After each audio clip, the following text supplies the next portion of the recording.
Welcome to our channel the Bengal computer tutorial. আজকের এই ভিডিওর মাধ্যমে আমি আপনাদের কিভাবে ডকুমেন্টকে প্রিন্ট করতে হয় তা শেখাবো এবং প্রিন্টের যত ধরনের সেটিংসগুলো রয়েছে যে কিভাবে প্রিন্ট করলে কীভাবে আমাদের প্রিন্ট আউটগুলো বেরাবে সেগুলো সম্পর্কে পুরো A to Z সমস্ত বিস্তারিত তথ্য কিন্তু আপনি এই ভিডিওর মাধ্যমে পেয়ে যাবেন। এর ফলে আপনাকে আর প্রিন্ট মিস নিয়ে কোনো ধরনের সমস্যায় পড়তেও হবে না বা কখনো কোনো কিছু ভাবতে হবে না। তো দেখতে পাচ্ছেন বর্তমানে আমি এখন মাইক্রোসফট ওয়ার্ডে কিছু পেজে কিছু ডকুমেন্ট লিখে রেখেছি। তো এখানে আমার টোটাল পেজ রয়েছে 14টা পেজ রয়েছে। তো এখানে বিভিন্নভাবে লেখাগুলো রয়েছে। তো আমার হেডারে সবাই পেজ নাম্বারগুলো করা আছে এইভাবে। তো আমি এগুলোকে এবার প্রিন্ট করে দেখাবো। তো আমরা নর্মালিভাবে প্রিন্ট করার জন্য আমরা এই অফিস বাটনে ক্লিক করে এখান থেকে আমরা প্রিন্ট অপশানে গেলে কিন্তু আমাদের এই প্রিন্টারের যে সেটিংসের অপশানগুলো এখানে চলে আসে। আর যদি আপনি শর্টকাট কিবোর্ডের মাধ্যমে করতে চান তাহলে CTRL+P প্রেস করবেন। CTRL+P প্রেস করলে অটোমেটিক কিন্তু এই প্রিন্টের উইন্ডোটি আপনাদের কাছে চলে আসবে। তো এখানে ফার্স্ট দেখতে পাচ্ছেন প্রিন্টের উইন্ডোর মধ্যে এই যে প্রিন্টার রয়েছে, এর নিচে যে নেম অপশানটা রয়েছে, এই নেমের পাশে এখানে ড্রপ ডাউন অ্যারো রয়েছে। এখানে আপনি ক্লিক করলে আপনার এখানে যে প্রিন্টারটা আপনি কম্পিউটারে ইনস্টল করে রেখেছেন সেই প্রিন্টারের নাম কিন্তু এখানে শো করবে। তো আপনি যে প্রিন্টারে এবার প্রিন্ট আউটটা দিতে চাইছেন সেই প্রিন্টারের নামটা এখান থেকে জাস্ট সিলেক্ট করে নেবেন। ওকে, তো এখানে আর নতুন কিছু নেই। তো এটা সিলেক্ট করে এখানে ওকে করলেই প্রিন্ট হবে। তো আমরা এইবার যে বাকি সেটিংসগুলো রয়েছে এখানে এইগুলো একে একে করে সবগুলো দেখে নেব। তো ভিডিওটি হয়তো একটু বড় হবে, তো আপনারা প্রথম থেকে যদি শেষ অবধি মনোযোগ সহকারে দেখেন তাহলে কিন্তু প্রিন্ট নিয়ে আপনার আর কখনো কোনো সমস্যাই হবে না। আর যদি ভিডিওটি ভালো লাগে থাকে অবশ্যই ভিডিওটিকে লাইক করে আমাদের চ্যানেলটিকে সাবস্ক্রাইব করে রাখবেন। তাহলে আরও নতুন নতুন অনেক কিছু আপনি টেকনিক্যাল বিষয়ে এবং কম্পিউটার রিলেটেড সব কিছু শিখতে পারবেন। তো দেখুন এখানে ফার্স্ট রয়েছে এখানে প্রপার্টিজ অপশানটি। এই প্রপার্টিজ অপশানে যদি আমি ক্লিক করি তো দেখতে পাচ্ছেন আরেকটা উইন্ডো এখানে ওপেন হয়েছে। এখানে রয়েছে ওরিয়েন্টেশন। ওরিয়েন্টেশন বলতে কি? ওরিয়েন্টেশন বলতে পেজের যে দিকটা আছে, একটা হচ্ছে লম্বা দিকে হয়, একটা চওড়া দিকে। তো বাই ডিফল্ট সবসময় পোর্ট্রেট থাকে, মানে পেজটাকে লম্বা দিকে করা আছে। যদি আমি চওড়া দিকে করে প্রিন্ট করতে চাই তাহলে আমাকে এখানে ল্যান্ডস্কেপ সিলেক্ট করতে হবে। দেখতে পাচ্ছেন আপনার এই যে বাইরে যে প্রিভিউ অপশানটা রয়েছে এখান থেকেও দেখতে পাচ্ছেন যে এটা কিন্তু ল্যান্ডস্কেপ মোডে চলে গেছে। আর যদি পোর্ট্রেট করে দেখতে পাবেন, দেখুন এটা লম্বা মোডে কিন্তু দেখাচ্ছে। ওকে, তো এরপরে নিচে এখানে রয়েছে অ্যাডভান্স। তো আমি যদি অ্যাডভান্স অপশানে ক্লিক করি তাহলে এখান থেকে দেখুন রয়েছে পেপার সাইজ।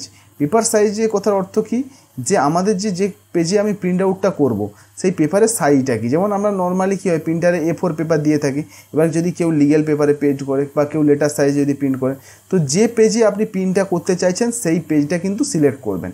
আর এটা সিলেক্ট করলেই তাহলে কিন্তু আপনার প্রিন্টটা ঠিকঠাক ওই পেজের মধ্যেই আসবে। না হলে আপনি ধরুন না বড়োভাবে লিখে নিচ্ছেন কোনো পেজ কিন্তু A4 প্রিন্ট দিচ্ছেন, তখন হচ্ছে কিছুটা পেজ মানে লেখাগুলো কেটে যায়, এই সমস্যাগুলো হয়ে থাকে।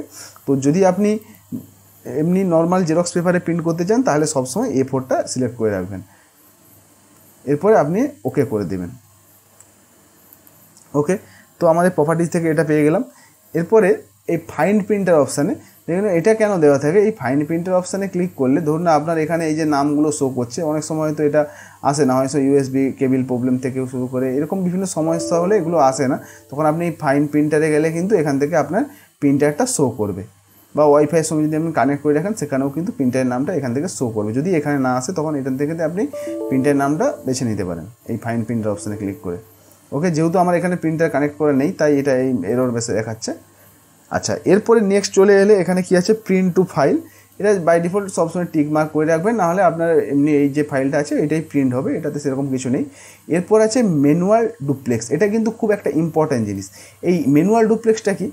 তো ডুপ্লেক্স দেখুন আপনি যখন প্রিন্টার কোথাও একটা যখন দোকানে কিনতে যান তখন প্রিন্টার দু টাইপের হয়, একটা নর্মাল প্রিন্টার ও একটা ডুপ্লেক্স প্রিন্টার। এটা আপনাকে আগে কিন্তু দোকানদারকে জিজ্ঞাসা করে নিতে হবে। যদি ডুপ্লেক্স প্রিন্টারের ফিচার্স থাকে, আপনার প্রিন্টারের মধ্যে যদি ডুপ্লেক্স ফিচার্স থাকে তাহলে আপনি একসঙ্গে একটা পেজের দুই পিঠে কিন্তু একসঙ্গে প্রিন্ট করতে পারবেন। যেমন ধরুন আপনি একটা কোশ্চেন বানাচ্ছেন, তো ধরুন না প্রথম পেজ আছে তার পেছনে হয়তো উল্টা দিকতে দ্বিতীয় পেজটা হবে। তো যদি ডুপ্লেক্স প্রিন্টার থাকে আপনার তাহলে কিন্তু প্রথম পেজের মধ্যে প্রথম পেজটা হয়ে গেল কপিটা, এবং সেকেন্ড সেটা কিন্তু তার উল্টো পিঠে কিন্তু একসঙ্গে প্রিন্ট হয়ে বেরিয়ে চলে আসবে। আর নর্মাল প্রিন্টার হলে আপনাকে কী করতে হবে, ফার্স্ট পেজটা আগে প্রিন্ট দিতে হবে, তারপর ওই পেজটাকে আবার ওখান থেকে নিয়ে আবার পেজের জায়গায় কিন্তু তার উল্টা পিঠটা ঘুরিয়ে আপনাকে কিন্তু প্রিন্টটা দিতে হবে। তাহলে কিন্তু আপনার দুটো পেজ একসঙ্গে প্রিন্ট হবে। ওকে, তো এই হচ্ছে ডুপ্লেক্স প্রিন্টারে কিন্তু সুবিধা। তো আপনার ডুপ্লেক্স প্রিন্টারটা ইউজ করলে এইরকম বোথ সাইড প্রিন্ট করতে আপনারা খুব সহজেই করতে পারবেন প্রিন্টগুলো। তো এটা হয়ে গেল। এবার নেক্সট চলে আসবো আমরা পেজ রেঞ্জ সেকশানের মধ্যে। এখানে অল আছে, ধরুন না আমার এখানে টোটাল পেজ রয়েছে, গিয়ে দেখবেন এখানে নিচে স্ট্যাটাস বারে দেখলেই আমরা দেখা যাবে যে এখানে আমার টোটাল 14টা পেজ রয়েছে এবং বর্তমানে আমি 1 নম্বর পেজে আছি। তো এখানে যদি আপনি অল রেখে এখানে যদি প্রিন্ট দিয়ে দেন, তাহলে আপনার প্রত্যেকটা পেজ মানে 14টা পেজই কিন্তু পরপর ক্রমশ প্রিন্ট হয়ে চলে আসবেন। এরপরে আপনার কারেন্ট পেজ বলতে কি, ধরুন না আপনার প্রয়োজন হয়েছে এই 14টা পেজের মধ্যে আপনার 5 নম্বর পেজটা প্রয়োজন। তো আপনি কি করবেন, তো এখন থেকে আমি এখানে ক্লোজ করে দিচ্ছি। তাহলে আপনাকে ফার্স্ট কী করতে হবে, আপনার এখানে 5 নম্বর পেজটাকে আপনার ওপেন করে রাখতে হবে। দেখুন এই আমার হচ্ছে 5 নম্বর পেজ, আমি ওপেন করে রেখেছি। আর এখানে একটু জাস্ট দেখে নেবেন, দেখুন পেজ 5 of 14 মানে 14টার মধ্যে আমি কিন্তু 5 নম্বর পেজে বর্তমান রয়েছি। তো এবার যদি আপনি এখান থেকে প্রিন্টে গিয়ে এখান থেকে কারেন্ট পেজ সেট করে যদি প্রিন্টটা দেন, ঠিক আছে, তাহলে কী করে হবে, তাহলে এখান থেকে যদি প্রিন্ট করেন ওকে বাটনে ক্লিক করলে আপনার কিন্তু কেবলমাত্র 5 নম্বর পেজটি বেরিয়ে চলে আসবে, আর বাকি কোনো পেজগুলো কিন্তু বেরোবে না। ঠিক আছে, তো এটা গেল। এরপরে নিচে আছে কি পেজ অপশান। এই পেজ অপশানের মধ্যে কিন্তু অনেক কাজ রয়েছে। যেমন আমি যদি এই পেজ অপশানটা সিলেক্ট করি, এখানে দেখবেন একটা পাশে বক্স থাকে, ঠিক আছে। এই বক্সের মধ্যে কি হচ্ছে গিয়ে আপনি যে পেজগুলো, ধরুন না আমার এই 14টা পেজের মধ্যে আমার প্রয়োজন হয়েছে আমি 5 নম্বর 7 নম্বর আর 10 নম্বর পেজটাকে প্রিন্ট করব, ঠিক আছে, বা আমি 5 নম্বর 7 নম্বর আর লাস্টে 10 থেকে 14 নম্বর পেজ অবধি প্রিন্ট করবো। তাহলে আমি কীভাবে লিখবো, যদি আপনার একটা দরকার হয় তাহলে আপনি এখানে 5 লিখে দেবেন, যদি যে পেজটা দরকার হবে সেটা লিখে আপনি ওকে করে দিলেন, আপনার এখান থেকে কিন্তু 5 নম্বর পেজটা বেরিয়ে চলে আসে। এবার ধরুন 5 আর 7 বের করতে চান, তাহলে 5 দেবেন আর একটা কমা চিহ্ন দিয়ে এবার একটা 7 দেবেন, তাহলে 5 নম্বর পেজ আর 7 নম্বর পেজ কিন্তু এখান দিয়ে বেরিয়ে আসবে। আর যদি এবার চান যে আরও কিছু পেজ অ্যাড করতে, তাহলে কমা দিয়ে এবং পরপর লিখবেন, ঠিক আছে। যদি 10 12 তাহলে 10 কমা আবার 12 দেবেন। এবার ধরুন আমি 5 নম্বর চাইছি 7 নম্বর চাইছি, আর এবারে আমার রেঞ্জটা এবার 10 থেকে আবার 14 মানে লাস্টের যে 4টা পেজ রয়েছে আমি সেগুলো সবগুলোকে প্রিন্ট করতে চাইছি। তখন আপনি কী করবেন, তাহলে 5,7 দিলাম, কিন্তু যেহেতু 10 থেকে 14 করবো তাহলে 10 দেবো, তাহলে এখানে কিন্তু কমা দিলে আপনার ভুল হয়ে যাবে, তাহলে শুধু 10 নম্বর আর 14 নম্বর বেরোবে, তাহলে কিন্তু মাঝের যে রেঞ্জটা রয়েছে ওগুলো কিন্তু বেরোবে না। তো এর জন্য কী করতে হবে, 10 একটা এরকম স্পেস দেবেন, এই চিহ্নটা দেওয়ার পরে তারপরে আপনি এখানে 14 লিখবেন, এটা হাইফেন দেওয়ার পর জাস্ট 14 লিখবেন। তাহলে কী হবে, আপনার 5 নম্বর পেজ 7 নম্বর পেজ আবার 10 থেকে 14 নম্বর যতগুলো পেজ রয়েছে সবগুলো কিন্তু একসঙ্গে বেরিয়ে আসবে। এই হচ্ছে পেজের এখানে কাজ। তো এর উপরে দেখতে পাচ্ছেন এই সেকশন বলে একটা অপশান রয়েছে, যেটা কিন্তু এখানে অ্যাক্টিভ নেই।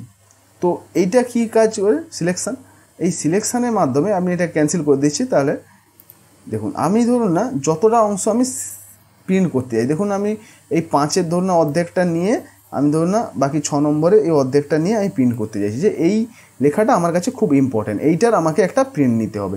তো আপনাকে তাহলে কি দুটো পেজ প্রিন্ট করতে হবে, কিন্তু দুটো আবার আলাদা আলাদা পেজে রয়ে যাবে, সেটা সমস্যা হবে। তো এর জন্য আমরা কী করবো, আগে সিলেক্ট করে নিলাম যতটা অংশ আমার দরকার। এবার অফিস বাটনে ক্লিক করে প্রিন্টে গেলাম, প্রিন্টে গেলে দেখতে পাবেন এবার সিলেকশান মানে এই যে অপশানটা ছিল এটা কিন্তু অ্যাক্টিভ হয়ে গেছে। এবার জাস্ট আপনি কিন্তু এই সিলেকশান অপশানটাকে টিক মার্ক করতে হবে, ঠিক আছে। তাহলেই কিন্তু এবার আপনি ওকে করেন, তাহলে কিন্তু আপনি যতটা লেখা সিলেক্ট করেছেন সবগুলো কিন্তু প্রিন্ট হয়ে চলে আসবে। ওকে, তো এই ছিল আমাদের পেজ রেঞ্জের মধ্যে যা ছিল এগুলো হয়ে গেল। এবার আছে কপি, ডান দিকে কপিজের মধ্যে কি, আপনি ধরুন না যে পেজটা নিতে চাইছেন, ধরুন আপনি 5 নম্বর পেজ, তাহলে আমি এখানে পেজে গিয়ে আমি ধরুন 5 নম্বর সিলেক্ট করলাম। এবার এই 5 নম্বর পেজটাকে আপনি কতগুলো কপি নিতে চাইছেন, তো সেটা আপনি এখান থেকে 1 2 3 করে এরকম বাড়াতেও পারবেন, মানে আপ অ্যারো আর ডাউন অ্যারো সাহায্যে এই সংখ্যাটাকে কমাতেও পারবেন। আর যদি আপনার সমস্ত পেজের ধরুন না আপনার যত 14টা পেজ রয়েছে, তো 14টা পেজে আপনি দুটো কপি নিতে চাইছেন, মানে 14টা পেজকেই দুটোবার, মানে টোটাল 28টা পেজ বেরোবে, তাহলে আপনি অল সিলেক্ট করবেন, মানে পুরো অল ডকুমেন্টটা বেরোবে। কত কপি, নাম্বার অফ কপি, এখানে ধরুন না 1 বা 2 করলেন, তাহলে 2 কপি বেরিয়ে যাবে। ওকে, এবারে এর নিচে একটা খুব ইম্পর্ট্যান্ট জিনিস রয়েছে, সেটা হচ্ছে কোলেট, যেটার কাজ আপনারা হয়তো অনেকেই জানেন না বা ব্যবহার করেন না। এটার কাজ কি, দেখুন বাই ডিফল্ট কিন্তু সবসময় এই কোলেট যে অপশানটা রয়েছে এটা কিন্তু টিক মার্ক থাকে। তো এটার অর্থ হচ্ছে কি, যখন এই টিক মার্কটা থাকবে, ধরুন আমি এই অল পেজ যেগুলো আছে সবই হচ্ছে 1 কপি করে দিলাম, তো এখান দিয়ে দেখুন এটা টিক মার্ক করা আছে, তাহলে সব পেজগুলো একবারই প্রিন্ট হবে। এবার জন্য আমি এখানে 2 কপি নিতে চাইছি, মানে প্রত্যেকটা পেজের 2টো কপি নিতে চাই। দেখুন এখানে টিক মার্ক আছে, তাহলে এই ক্ষেত্রে কীরকম প্রিন্ট হবে, প্রথম আপনার যে 14 মানে 14টা পেজ আছে 1 থেকে 14টা পেজ বেরিয়ে যাবে, তারপর আবার 1 থেকে 14টা পেজ বেরিয়ে যাবে, এইভাবে কিন্তু প্রিন্টটা হবে। তো এখানে ধরুন না আমি অল সিলেক্ট করে এখানে দুই করে রাখছি নাম্বার অফ কপি। তাহলে কি হবে, আপনার এই যে 14টা পেজ রয়েছে, দেখুন এখানে একটা দেখাচ্ছে এদিকে 1 2 3, মানে এরকম ক্রমশ পরপর পেজগুলো প্রিন্ট হবে, মানে 1 থেকে 14 অবধি প্রিন্ট হয়ে গেল একবার, তারপর আবার পরের বারে আবার 1 থেকে 14টা পেজ কিন্তু পরপর প্রিন্ট হবে, যদি এটা আপনার টিক মার্ক করা থাকে। এবার ধরুন না আপনি এই টিক মার্কটা যদি তুলে দেন, তাহলে কি হবে, তাহলে দেখুন এখানে 1 1 2 2 3 3 হয়েছে। এর অর্থ হচ্ছে কি আপনার 1 নম্বর পেজটা কিন্তু প্রথমে দুবার একসঙ্গে প্রিন্ট হবে। প্রথম 1 নম্বর পেজটা দুবার প্রিন্ট হলো, তারপর 2 নম্বর পেজটা দুবার প্রিন্ট হবে, তারপর 3 নম্বর পেজটা দুবার প্রিন্ট হবে, মানে প্রত্যেকটা পেজ কিন্তু আপনার দুবার করে প্রিন্ট হবে, কারণ এখানে নাম্বার অফ কপি আমি 2 রেখেছি। যদি আমি নাম্বার অফ কপি 3 করে দিই, তাহলে কিন্তু প্রথম পেজটা 3টে বেরাবে, তারপর 2 নম্বর পেজটা 3টে একসঙ্গে বেরাবে, তারপর 3 নম্বর পেজটা আবার একসঙ্গে 3টে বেরাবে। ঠিক আছে, এইরকম করে যতগুলো কপি দিবেন সেই রকম সংখ্যা দিয়ে কিন্তু পেজগুলো একসঙ্গে করে বেরাবে। এই হচ্ছে কাজ। তো বাই ডিফল্ট এটা কিন্তু কোলে একটা টিক মার্ক থাকে, তার মানে একটা ধারাবাহিকভাবে কিন্তু প্রিন্টটা হয়। আর এরপরে নিচে চলে এলে দেখতে পাবেন এখানে প্রিন্ট হোয়াট বলে লেখা আছে, এটা সবসময় ডকুমেন্টই থাকবে, এখানে কিছু করার দরকার নেই। আচ্ছা, এবার আছে প্রিন্ট, এটাও খুব একটা ইম্পর্ট্যান্ট জিনিস। প্রিন্ট এখানে all page in a range, মানে ধরুন এখানে 14টা পেজ রয়েছে, তাহলে 1 2 3 4 করে এরকম করে কন্টিনিউ 14টা পেজ একসঙ্গে বেরিয়ে আসে। কিন্তু এবার আপনি ধরুন না বোথ সাইডে প্রিন্ট করতে চাইছেন, তার মানে ধরুন না আপনার 7টা পেজ হলে হয়ে যাবে।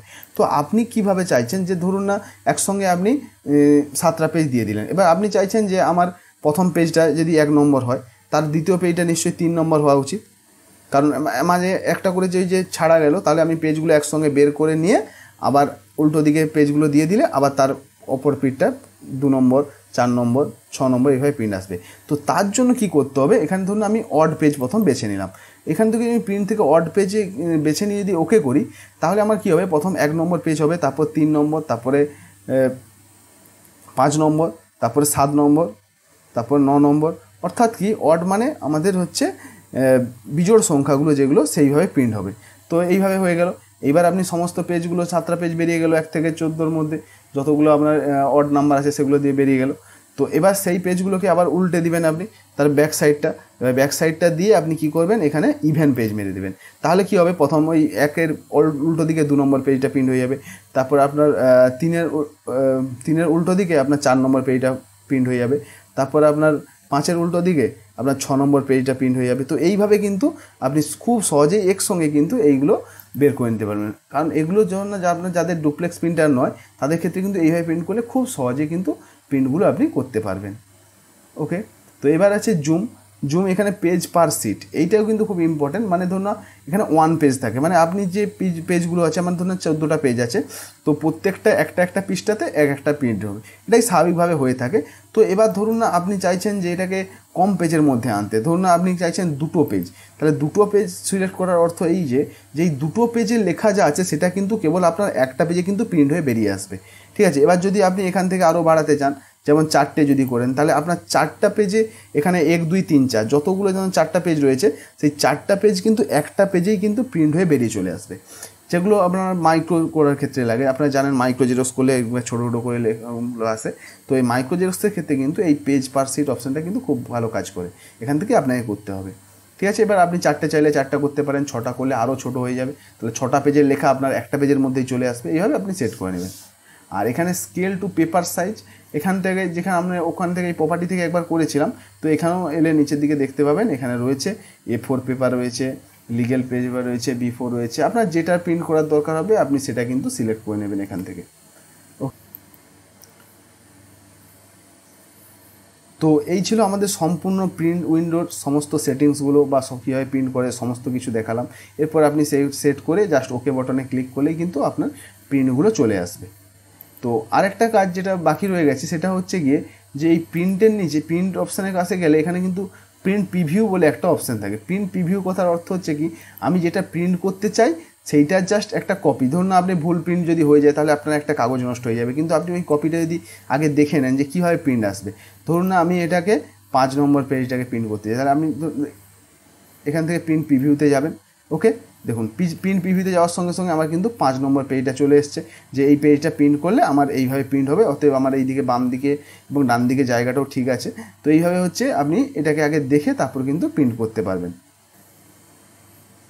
তো এইভাবে আপনি খুব সহজেই কিন্তু আগে প্রিন্ট করার আগে একবার করে দেখে নিতে পারেন। এইভাবে আপনি স্ক্রল করলে প্রত্যেকটা পেজে আপনার কাছে শো করবে যে সব লেখাগুলো ঠিকঠাক জায়গায় আছে কিনা দেখে নিতে পারবেন। তো এই ছিল আজকে আমাদের ভিডিও। তো যদি ভিডিওটি ভালো লেগে থাকে অবশ্যই ভিডিওটিকে লাইক করবেন এবং চ্যানেলটিকে সাবস্ক্রাইব করে রাখবেন আরও অনেক কিছু নতুন নতুন কম্পিউটার ট্রিক্স এবং টেকনিক্যালি নিজেকে আপডেট করে রাখার জন্য। ধন্যবাদ।